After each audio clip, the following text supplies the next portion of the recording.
My name is Anna Reed. I'm 34, a businesswoman and investor, but this isn't a simple success story. I'm in an investment meeting, surrounded by faces that often remind me why I've gotten where I am. I sit in a leather chair that's more comfortable than it should be, while the numbers on the spreadsheets in front of me reflect the path I've built with so much sacrifice. The project's climate is promising, and the lively voices of my colleagues float around me like music. But as the presentation progresses, my heart accelerates and twists uncomfortably. The fact is, an email I received that morning still echoes in my mind, like an ominous reality check. The university I dreamed of acquiring decided to reject my investment. My parents said I was too dumb for college. I mutter to myself in a whisper laced with disdain, each word a burning brand in my memory. The meeting continues, but the disconnect between what I hear and what I feel becomes impossible to ignore. A gentle breeze sweeps through the room, but I don't feel it. Instead, frustration builds up inside me like a storm about to break. I look at the screen in front of me, where the graphs show an upward curve, but the hatred of the veiled betrayal from those who should have supported me transforms that optimism into agonizing disillusionment. A bitter truth invades me. There's a line I'll never cross, and it's the line between family support and coercion. I focus, maintaining control, as my gaze fixes on the spreadsheets. Each number is a component of a puzzle, a fragment of a plan I want to shape. But a rebellious thought insists on distracting me. The betrayal wasn't just from the academy. The betrayal was from the people who should have supported my dreams with love and encouragement. Those who should have been my safe harbor are now the same ones who forget my worth. As a trained observer, I notice the satisfied looks on my colleagues' faces. They all believe the rejection is a setback. For me, it's an opportunity. A portal that opens to a new phase of existence. I'm not just Anna, the typical daughter who submits to her parents' expectations. I'm the businesswoman many underestimate. Optimism turns into an emotional fissure, a fear so deep it's palpable. But I can't let it bring me down. The coldness that ambition has given me must maintain control. The meeting finally ends, but my thoughts become an uncontrollable storm. I want closure to this cycle. And more than that, I want to show everyone the value hidden behind my dreams. I look out the window, watching the cloudy sky, as if wishing life were as simple as it. A clear blue sky after the storm. But I know my struggle goes beyond any predictable element. It's time to act. After the meeting, I was called to discuss the next steps in a nearby room. I walked towards it, the secret meeting imbued with a growing sense of determination. I've never been predictable, but now, I've repaired every aspect of the situation. The target is clear. Acquiring the university that scorned me isn't an unrealistic dream. It's a new project in sight, a strategy that will require every fragment of my intelligence and potential allies. Over lunch, I discuss the matter with a close friend in the education sector. She doesn't know what she's stepping into, he says with a knowing smile, referring to the investors who have no idea of my determination. I reveal my goal. I want to integrate the university into my investment portfolio. The numbers and reports dance in my mind like an infallible symphony. He provides me with valuable and secret information, but none of it is surprising.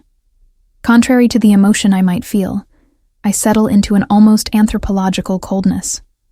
Thus, instead of seeing the obstacle as an insurmountable barrier, I realize it's just another brick in the construction of my educational empire. I weave the threads of my plan with the letters of anger, each mathematical concept intertwining with my perception of revenge. They forgot that one day, I too knew how to dream, and now, dreams are not just a cornered memory, but an uncontrollable impulse. Meanwhile, a shadow of the past still dances in my mind. The unease of growing up under the expectation of approval, coupled with the need for transformation, makes my internal arrangement a deposit of raw, unprocessed emotion. The ingratitude for the family betrayal makes me determined that it won't work this time. It's time to turn pain into power, and I will do it with every step I take. The first light of day timidly filtered through the curtains, bringing to light a new cycle unfolding before me. The darkness of the night seemed to reflect my internal state, where the memories of a suffocating past predominated in every thought. The memory of how I felt during my formative years was still as clear as if I were living it again. I was Anna Reed, a teenager who dreamed of following her own path and making history. And yet, these steps were often disallowed by the voices of my childhood. A particular image echoed in my mind: the day my dream school announced my acceptance. As the principal enthusiastically pronounced my name, a warmth spread through my body. I felt I'd achieved what everyone else expected me to fail at. That victory meant everything. Yet, in an instant, the light flowed back into darkness as I heard my father, Anthony, interject with devastating firmness. "This place isn't for women," he said, each word sentencing my future.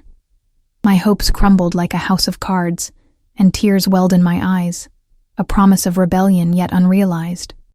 My father, always rigidly bound by the rules he considered absolute, never allowed space for his political aspirations to blend with mine.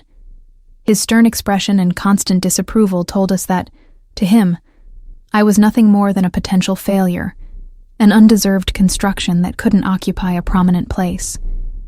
Beside him, my mother, Martha, remained in an almost complicit silence. She prioritized the family's reputation above all else, accepting her position as guarantor of conformity. Together, these two figures shaped my childhood and molded my self-perception. I would always be the daughter who didn't fit in, the too dumb one who aimed for higher flights. However, even under these suffocating limitations, there was a spark of resistance within me. And that spark ignited when I was near Laura, my friend and confidant. I remember sunny afternoons when we sat under the school trees, talking about the wildest dreams, creating a space where our freedom wasn't usually curtailed. It was a refuge, an oasis in the desert of emotional deprivation that was my home. I looked to her as an icon of everything I wanted to be: fearless, inspiring, and above all, passionate about learning. There was one day in particular that I splendidly captured in my memory. Laura and I were in a park, and the scent of fresh grass brought our dreams to life. "You know you can be whoever you want, right? Don't let them limit you," she said, her words enveloping me like a comforting blanket. It was as if she could see through the fog surrounding me, and I deeply wanted to believe that idea. How much I wanted to get out of that hole where someone had called me a failure. Being with Laura was like feeling that the sky was the limit.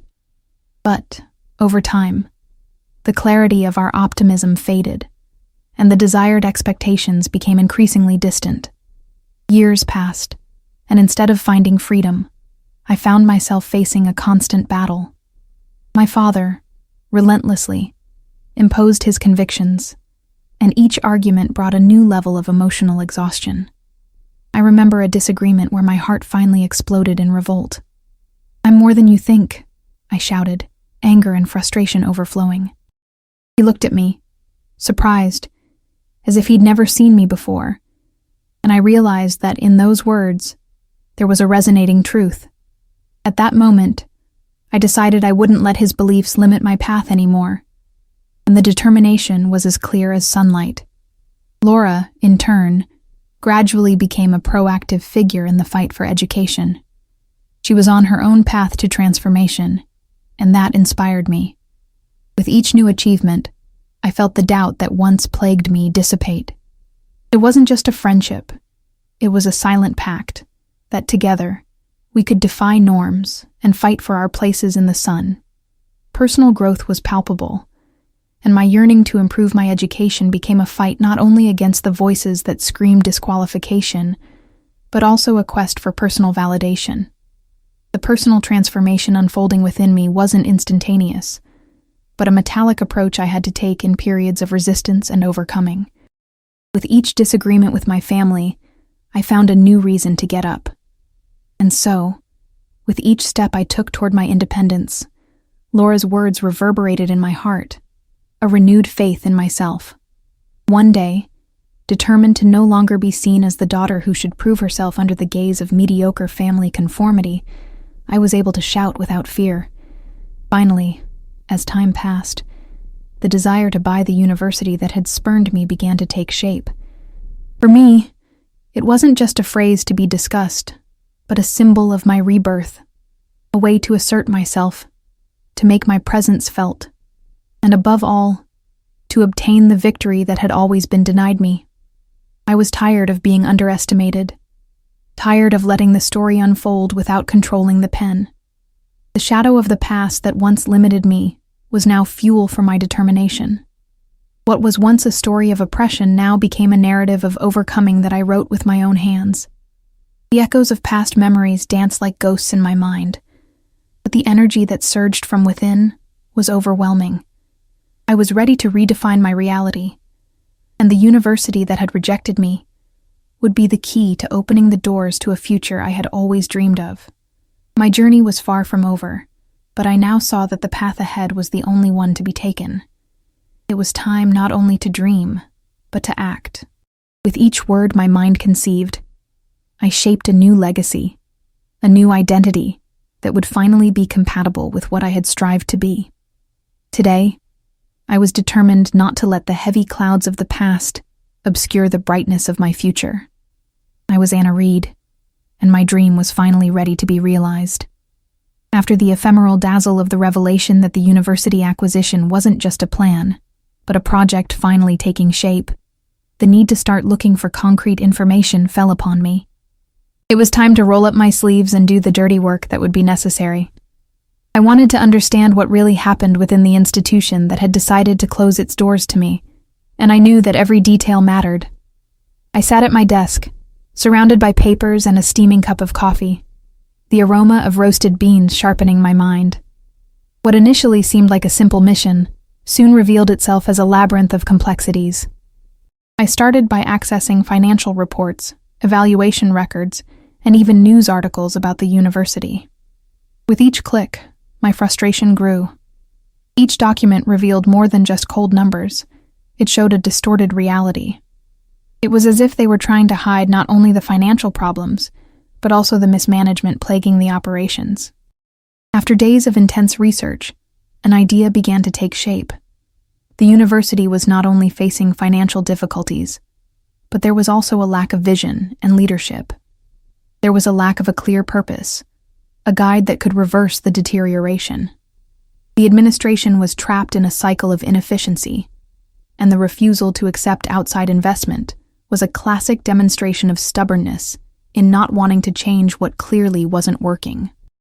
Board meetings were marked by internal disputes and an almost pathological resistance to suggestions for innovation. This was a clear sign. I could be the solution they didn't know they needed.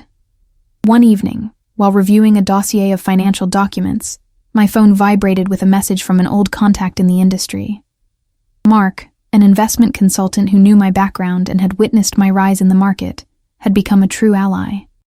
"Anna, you shouldn't underestimate the contacts you have within the institution. Let's talk. There are things you need to know before making any decisions." The meeting took place in a discreet restaurant, away from prying eyes. I was a sea of nerves, ready to grab every piece of information he had to offer me. As the conversation began, his words unfolded like a map. He had access to details that could be the game changer for my strategy. "The administration has something to fear, Anna," he began, leaning forward with a serious expression. "I've heard rumors that there's a group of professors and administrative staff who have gathered to orchestrate resistance to any outside investment. They have a strong leader, the Vice-Chancellor, Richard. He's a true maestro at creating a hostile environment for any attempt at innovation." Richard's name brought up a hazy memory, an executive who had attended events I'd been to.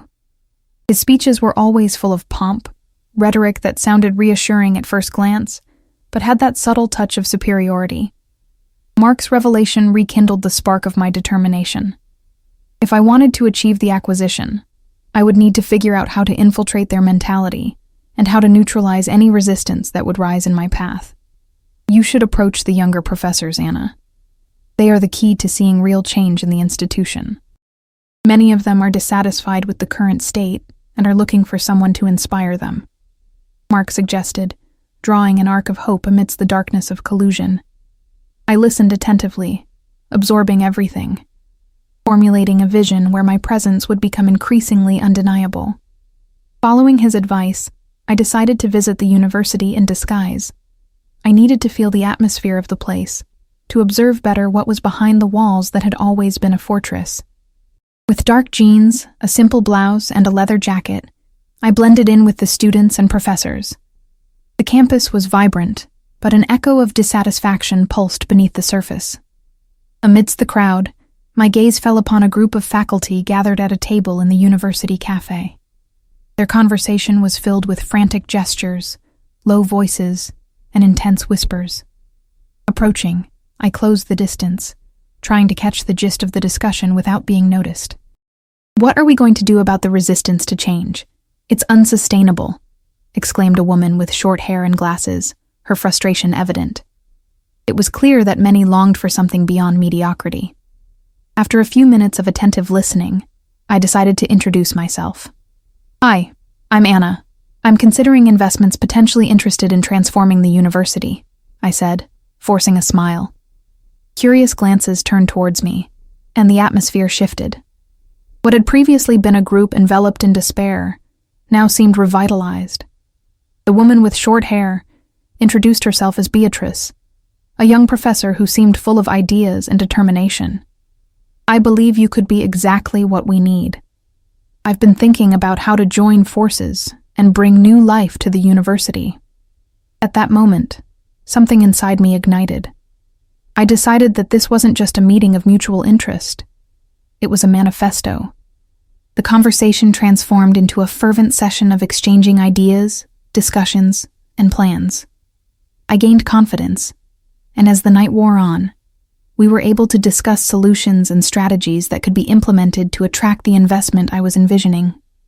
Suddenly, the figures that were previously shadows in the background became allies, and together we began to formulate a plan.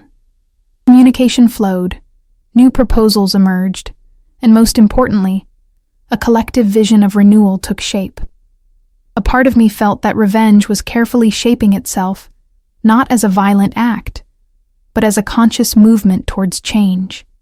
At the close of that revealing conversation, I understood that I wasn't just preparing to acquire an institution. I was also gathering allies who shared the audacity to dream big. In that university that had long rejected me, a new and vibrant possibility was forming. Change was imminent, and this time, I would be at the center of it. It was time to map out the plan that would lead me to not only acquire the university, but also achieve the recognition I had always sought and been denied for so many years. As the weeks unfolded, my determination and that of my group to transform the university became more intense and palpable. Each meeting became a celebration of hope, a vibrant exchange of ideas and strategies. What was once a campus shrouded in despair began, little by little, to rise again, and a spark of change glowed beneath the surface. With Beatrice by my side, the energy we radiated attracted others to join the cause. Our goal was clear.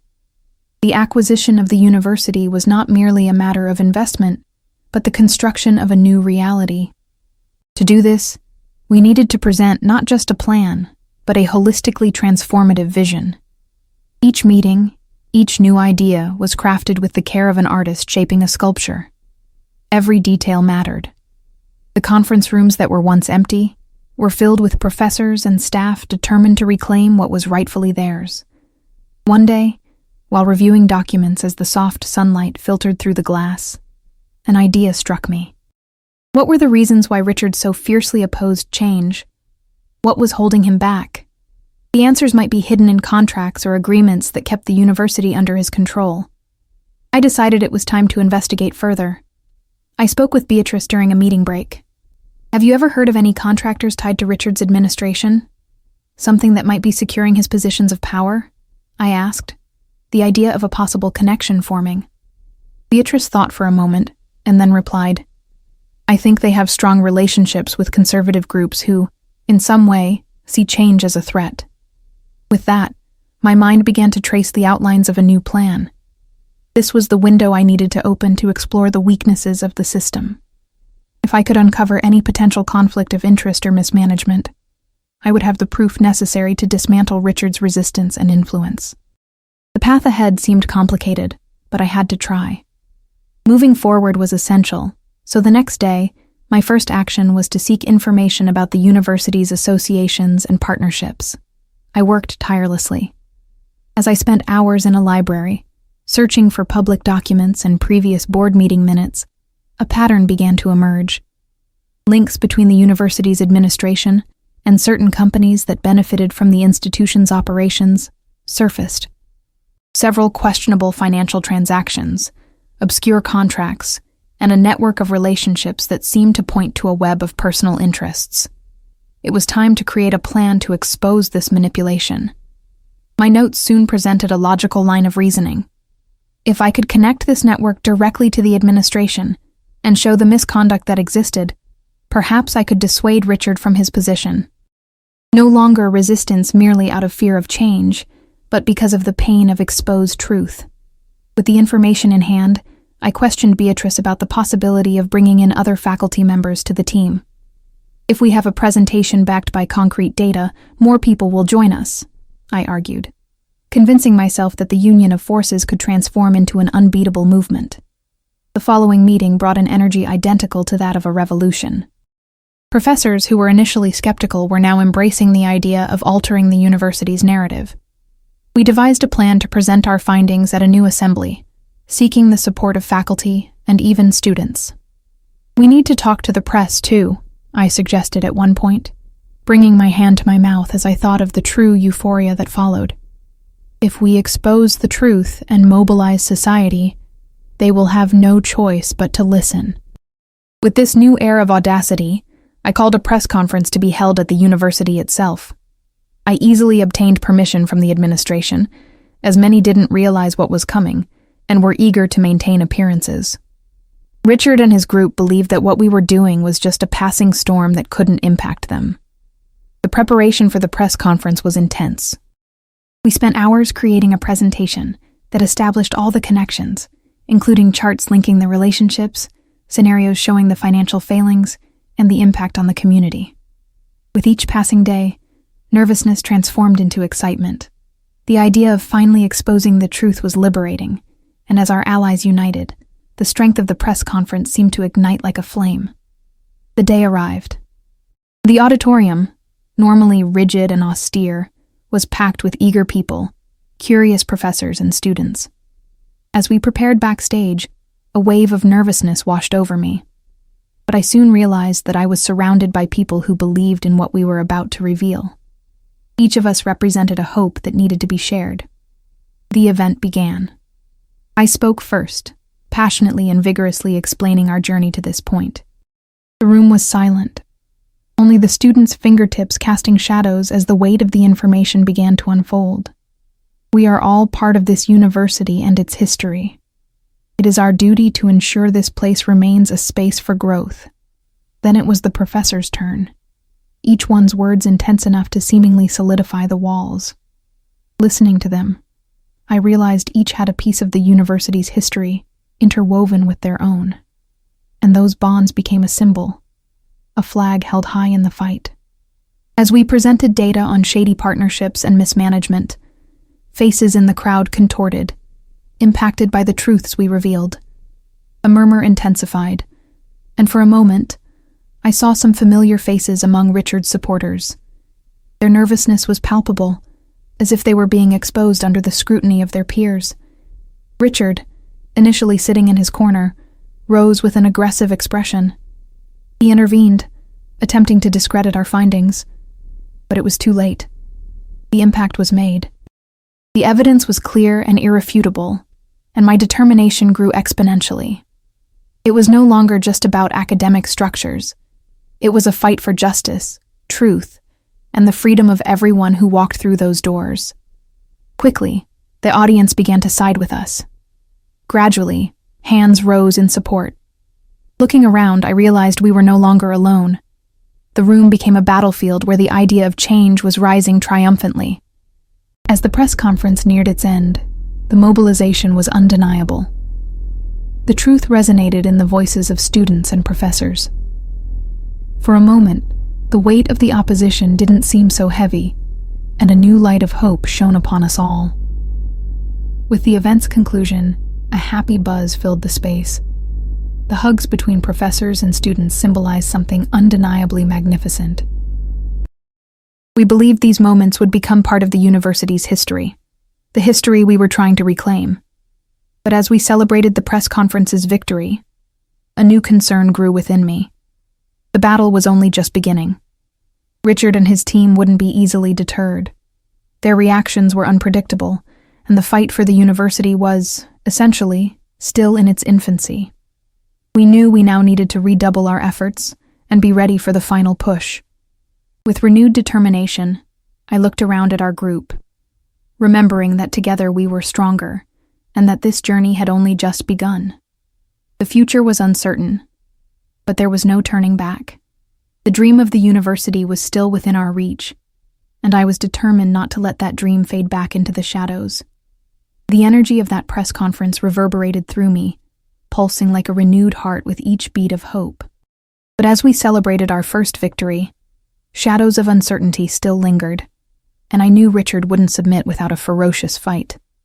The fight for the university's soul had barely begun, and we needed to be prepared for what was to come. In the following days, attention to our cause grew significantly. Numerous social media posts, newspaper articles, and even student interviews began to shed light on the university's situation. But with each step forward, I also felt the weight of responsibility grow. This wasn't just a battle over administration. It was a fight for a future that prioritized learning over entrenched tradition. Beatrice and I decided that, in addition to the support of the faculty and students, we needed more concrete evidence to dismantle Richard's power. While we talked and planned the continuation of our efforts, a new idea emerged: the possibility of developing a transparency and accountability project to institutionalize our movement, a deadline, and more importantly, a way to guarantee that decisions would be transparent from now on. With this new vision in mind, I presented the proposal at our next meeting. We must highlight the need for the administration to be accountable for contracts and partnerships. If we can expose Richard's lack of transparency, it will be a blow to his credibility, I told those present, observing their anxious and attentive faces. In addition, we could launch a campaign involving the external community and the media, showing how our proposal benefits not only the university but also the local community. After all, they also need to understand how much this impacts them overall, suggested a marketing professor, and his words echoed like hopeful trills. The consensus was to form a committee of responsible individuals to monitor and document every step the administration took. I was appointed as the committee's leader, and this filled me with both joy and apprehension. The responsibility had grown, but I was determined not to let the fear of failure prevent me from fighting for something so much greater. That same night, while organizing the ideas I had noted, I received an unexpected message from Mark, my contact in the educational sector. "We need to talk. I have information that could change the game," he said. My heart quickened. What could he have to say? I arrived at our meeting point, a small cafe in the city center, filled with the comforting aroma of fresh coffee as I waited for him. "Anna, I've been hearing rumors, and it seems the contracts Richard has with some companies are far from legitimate," Mark began, his expression showing he wasn't joking. "If we can get proof of collusion, it could not only be a blow to Richard, but a way to completely overturn the administrative structure." My gut feeling intensified. "How exactly do you have this information?" I asked, and he leaned closer, his confidence radiating from every gesture. "I spoke with some contacts on the front lines of corrupt articles and contracts that were forced through, even if they didn't benefit the university. If you can dig through public documents, you might find some evidence that could shake this man to his core. I work at an institution with direct access, and I already know about movements that don't seem normal. We need solid proof." His words resonated with me like a drum in the forest. The idea that there was more to this than I already knew ignited my curiosity and determination. After making some arrangements, I decided I needed to go further and investigate these documents. The need for a swift investigation became a mantra in my mind. I asked our committee for help, and within days, a team of professors and students joined forces to scour various libraries and public archives, searching for any trace of irregularities in the administration's operations. The work was grueling, but the anticipation in the air was palpable. As days turned into weeks, the evidence began to accumulate. One day, while examining a stack of documents in the university archives, one sheet caught my eye. It was a contract signed by the vice-chancellor with a shell consulting firm. Upon reviewing it, I noticed that some of the terms were vague and undefined. There were specific mentions of subcontracting services that had no clear connection to the university's operations. My heart pounded as I noticed that one of the partners in the firm was an old friend of Richard, a detail that could yield more than just a clue. With the help of Beatrice, who had experience in research, we started building a case against Richard. We spent sleepless nights connecting the seemingly interwoven dots, gathering the data and evidence that could expose his actions. Having access to the content we obtained, the picture became even clearer.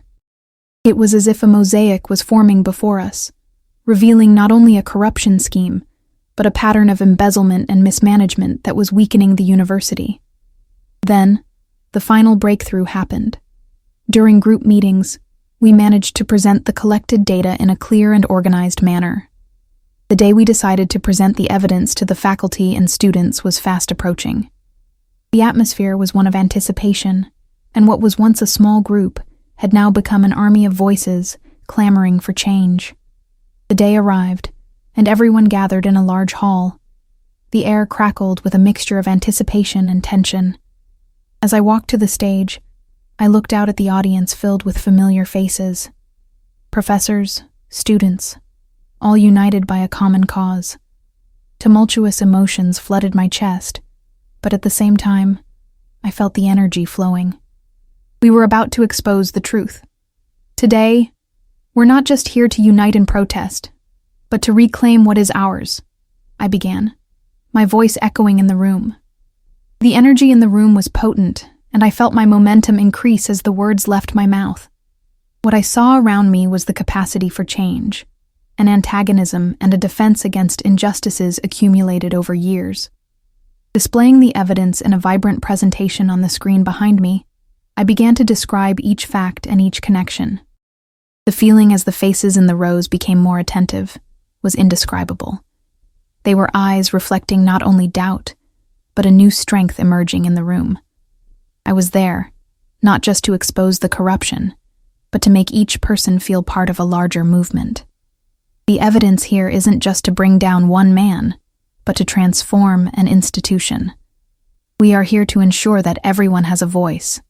We are here to correct this deviation, I declared, as the room's attention intensified. Support began to build, and for a moment, I thought we might land the final blow on Richard's moral resistance. The murmurs began to intensify. Faces were lighting up in support. Hands were raised, and more professors began to join the movement. It was like a wave growing, a sea of solidarity blossoming before our eyes. Finally, someone shouted, "Enough! We need to unite and make our rights respected." A surge of power coursed through me. The movement we had believed could transform the university was no longer just a dream. It was materializing into reality. It was time for Richard and his group to face the consequences of their actions. We were no longer just academics on a battlefield. We were a fervent movement determined to challenge the chains that had bound us for too long. Before we could process it, the hall doors burst open. Richard entered, accompanied by an impressive number of security guards. His gaze was charged with indignation. "You have no idea what you're doing!" he yelled, but his voice was swallowed by a cacophony of protest. The ensuing confrontation was intense.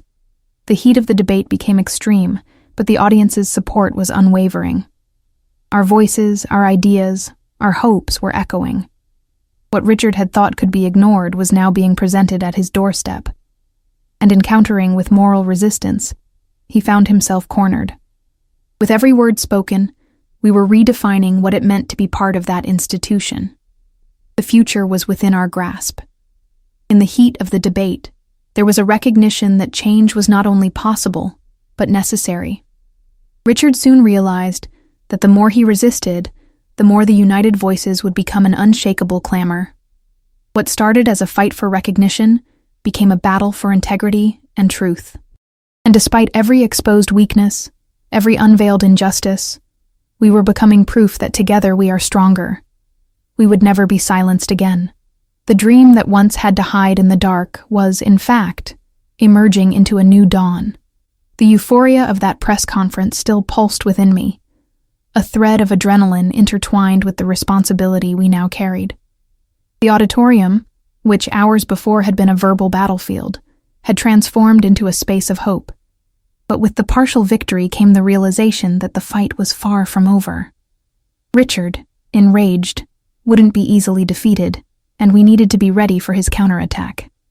In the following days, the university began to stir, with voices in favor of change echoing ever louder. The evidence we had gathered served as a call to action. Our actions now needed to be strategic, as it wasn't just about dismantling Richard's administration, but about ensuring a more transparent and just system. A new idea emerged among us: to form a transparency and accountability committee, aiming to guarantee clear processes in the university's administration. During a committee meeting, I shared my vision. If we can show the lack of transparency in his actions, we can dismantle his influence once and for all. Everyone agreed, and a fervent discussion followed. Determination was palpable, and I realized that those around me were not just colleagues, but a collective force willing to fight for a brighter future. We decided that Beatrice and I would investigate the university's documents further, as we needed to understand the partnerships the administration maintained. That day, I prepared to go to a seldom-used archive room, where many incriminating documents had likely been forgotten behind the walls of the administration. Upon entering the archive room, the smell of old paper enveloped me. I began searching for documents, eager to find any indication of the irregularities that might be buried there. As soon as I opened a folder marked External Partnerships, I found contracts that truly caught my attention. It was clear that Richard was engaged in transactions with companies that did not meet the standards the university should adhere to. There were vague clauses and a notable lack of accountability. My heart pounded as I realized that this wasn't just evidence of mismanagement, but clear exploitation of the institution's resources. With the discoveries in hand, I returned to our group. We found what we need. Richard not only manipulated contracts, but is actively involved in unethical practices that compromise the integrity of the university, I announced, as excitement filled the room. Given the gravity of the situation, the idea of involving the media again resurfaced. A professor stood up and said, "We need to make this public. If we expose these irregularities on social media and in the press, they can't continue to ignore the united voices of the community." The proposal was met with applause and agreement. In the following days, we wrote a press release, revealing the flaws in Richard's system and the impact it had on the entire institution. It was time to bring light to the darkness that reigned there. Meanwhile, the tension increased. Richard's threats became more frequent, and his desperation became clearer with each attempt to discredit our struggle. The press conference was scheduled for the following week, and the nervousness was palpable. We were about to expose not only Richard's crimes, but the inertia of an administration that had long settled into power. As we entered the room for the press conference, the feeling was one of raw transformation. When the press conference began, I looked at the audience full of journalists and allies. It was now or never. I began to present the contracts and the evidence we had gathered, clearly and kinetically exposing how Richard's lack of ethics not only harmed the university, but harmed every student and professor there. As we began to show the data, a tense silence filled the room. What had previously been a space marked by uncertainty now transformed into a courtroom where the truth could finally emerge. However, resistance was about to manifest. An assistant of Richard's, infiltrated into the audience, began to interrupt, attempting to discredit the information presented. That interruption only multiplied the voices of support. "This data is driven by personal interests," he shouted. But, as a united people, the voices defending the truth rose higher than Richard's, echoing the certainty that we would not surrender. We must remember that we are here for our fight, which will not be silenced. This is the decision we made together," Beatrice yelled, transforming disbelief into strength, like an eagle soaring above the storm. Her fervor captivated those present, and the emotions in the room began to intensify. History was beginning to change. The press conference was a watershed moment. Reports on Richard's corrupt practices began to spread. In the following weeks, community support intensified, and the pressure on Richard grew. The administration he maintained was numbered. The voices that had once been silenced were now a powerful echo, resonating through every corner of the university. However, the battle was not yet decided. Richard, with his last vestiges of power, began to assemble his defense strategy. He contacted influential people and used every means available to discredit the investigations. I knew that our achievements were fragile, and his response could have devastating consequences if we weren't prepared. A close friend alerted me to an emergency meeting called by Richard and a team of lawyers. The chance to expose their tactics was there, and I couldn't miss it. Anticipation mounted as I waited for everyone to arrive. As I entered, I sensed the tension in the air. Richard sat at the head of the table, radiating a confidence that now struck me as artificial. "You're destroying this university's reputation without knowing the truth. What you're doing isn't furthering its educational mission. It's an attack, and it will reflect badly on all of you," he declared, his firm voice attempting intimidation. But at that moment, my resolve only grew stronger. "This isn't an attack, but a demand for justice and truth," I replied. "We have a right to know what's happening in our own institution, and, more importantly, we deserve a future free from corruption." The conversation escalated, and the room quickly became a verbal battleground. The exchanged words mirrored the struggle we were all facing. Richard became increasingly aggressive, but with each attack, I felt our group's resistance grow.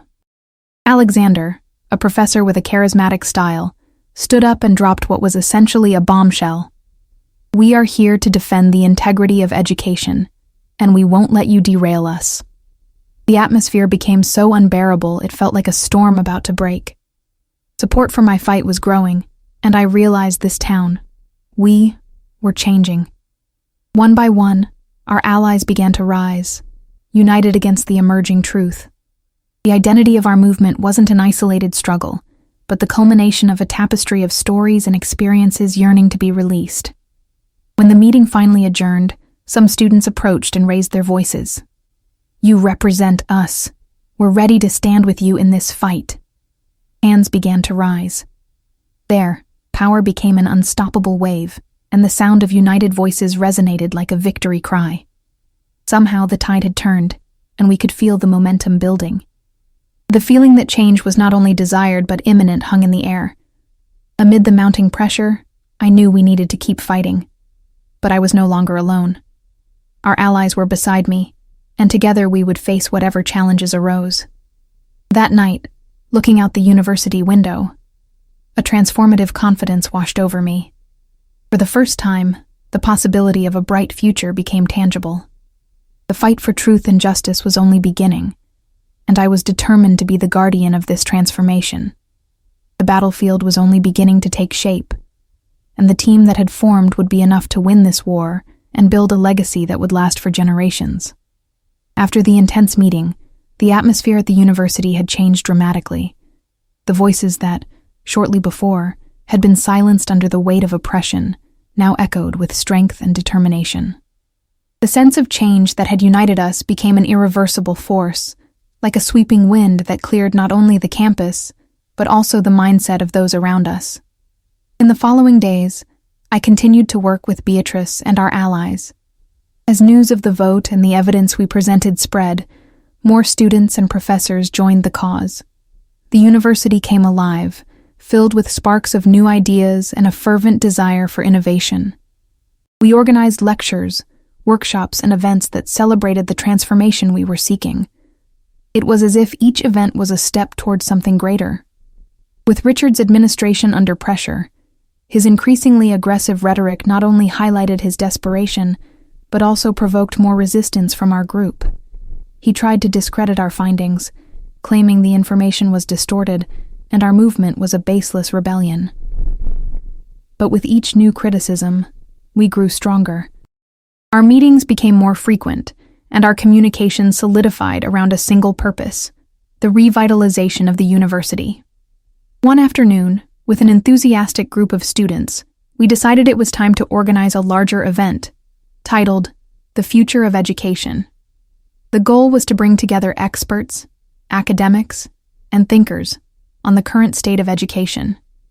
Then, we would invite the press and opinion leaders to witness the rebirth that had begun to take place at our university. This initiative was like a battle cry, and everyone got involved, each contributing their specific skills to make that day memorable. While the event organization took shape, Richard tried his best to discredit our movement. He called a press conference to give his version of events, but the strategy was a disaster. With media coverage growing and more students swelling our ranks, the administration found it increasingly difficult to justify its actions. Evidence of their collusion was spreading, and the proposed future of education took on tangible contours. Finally, the event took place. The room was filled with familiar faces, but also with strangers who came with open minds. I watched the audience, excited and nervous. The panel consisted of professors, experts, and students, all united by the common goal of reinvigorating the university in our rhetoric and actions. As one by one they took the stage, ideas flowed intensely, and the positive energy grew exponentially. When asked to give a closing speech, I was overcome with emotion. This moment is the result of each and every one of your courage. We fought against oppression, but what we've achieved here today is only the beginning. We are forging a new narrative for education, a place where every voice matters, and integrity guides us, I exclaimed, realizing my passion for change was infectious. However, a concern still lingered in my mind. What would happen to Richard and his team? With the event's success, we knew we needed a solid foundation and constant support to not only revalidate our cause, but also ensure he wouldn't retaliate. In the following days, we made some crucial decisions. Faced with the need to transform new ideas into concrete actions, we formed a management committee to work on administrative reform proposals that would include more transparent and responsible practices. I knew we also needed to expand dialogue with the external community, from parents and alumni to potential investors who might want to join us. And so, the new university, led by us, began to take shape. Meanwhile, Richard's actions were not long in coming. He appeared everywhere, consumed by indignation, attempting in various ways to discredit our claims. In one fateful week, holding an unauthorized meeting, Richard described our movement as a revolution of failures, claiming we were just a bunch of malcontents seeking to break academic tradition. These attempts were just noise. Our goals were clear, and the united crowd continued to grow. The change was already there, but it was ripe. The new reality of the university began to bloom from what we proposed. The proposals for transparency were now an integral part of the conversations we were having. What was once a mere intention to change became a necessity, and the transformation was visible in every hallway. The support of society and the unity of the students showed that we were shaping a new era in education, where rights were guaranteed, and the academic experience could truly thrive. Deep in my heart, I knew this was more than a personal struggle. It was a legacy. It wasn't just a transformation of the educational institution, but an opportunity to redefine what education could be. Every student, every professor, every story interwoven into this movement became a valuable piece in the puzzle we helped assemble. As I contemplated a new future, I realized it wasn't only the university's walls that were changing, but the entire social sphere in which we were embedded. The impact we were beginning to generate surpassed our objectives and was now part of a larger construction. We were creating the foundations of a new educational system that could resonate in many other places. Thus, with determination, I moved forward, gathering strength and ideas, ready to face any challenge that arises. We no longer just fight for the truth. We are creating a new truth, a new reality. The spirit of change moves forward, and together, we will stand firm in defense of what is just and worthy for all who walk through the doors of this university. The fight is still ongoing, and I, Anna Reed, will be at the forefront as a guardian of this legacy we are building. Our dawn is breaking, and there's no turning back.